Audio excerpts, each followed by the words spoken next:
I'm Donna Bush with your CIG TV News Brief and weather forecast. Thank you for being here with us. Public Health is hosting a vaccination drive for young people between the ages of 16 and 24 at Cayman Bay. It all happens this Friday, the 9th of April. Health Services Authority staff will be providing vaccinations in the Doctors Hospital Clinic between 3 and 7 p.m. with the vaccination party taking place on Forum Lane. Now, the event is to encourage the youngest age group of people who have not had their COVID-19 vaccine to go out and receive their first or second shot. Now, the free event is exclusively for persons ages 16 to 24 who must present a public health vaccination card to receive entry.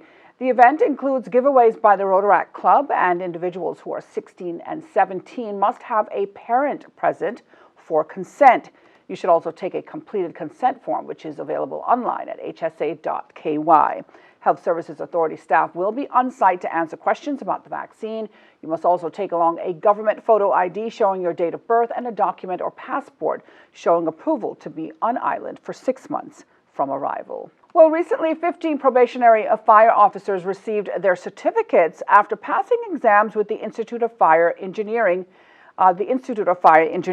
Chief Paul Walker explains more.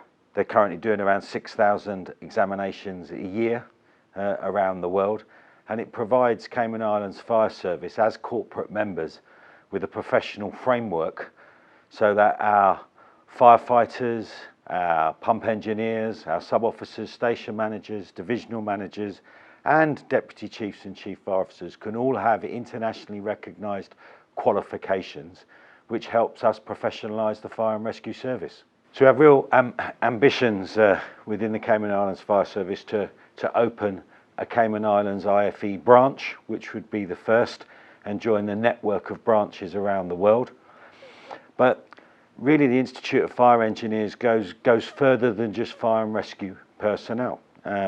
Fire engineering and fire science attracts a number of partners from forensic investigation to design to architecture to building safety to a wider multi-agency response to incidents.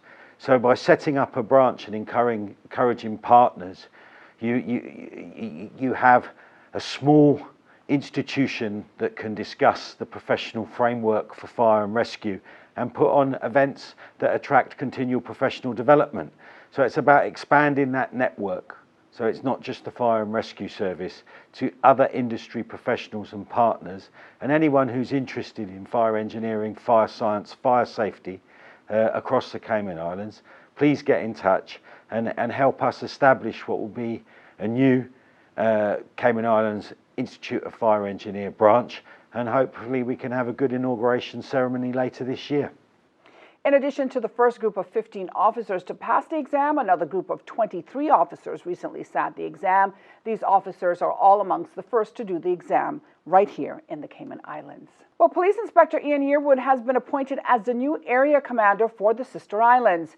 He has succeeded Acting Inspector Kevin Bogle in his role, who has returned to uniform policing duties here on Grand Cayman after successfully completing his 2-year tenure. Inspector Yearwood has already completed the handover process and has been introduced to key members of the community, such as the district and deputy district commissioners, the head of the Sister Islands Customs and Border Control, Fire Service, Public Works Department, and the Port Authority. He's also met with the principal of the Lehman Scott High School and intends to meet other members of the community in the weeks to come. Inspector Yearwood brings with him a wealth of policing knowledge to the post. We say a huge congratulations to him. Taking a look now at our forecast, the high temperature reached 86 degrees today, the low 74.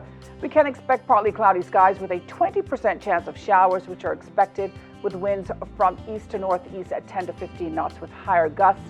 Seas are moderate, slight to moderate rather, with wave heights of 2 to 4 feet. Now remember, for a look at a local weather forecast and the weather conditions there, you can go online to weather.gov.ky, or you can simply download the Weather Services Department's app on your mobile device. That's CINWS.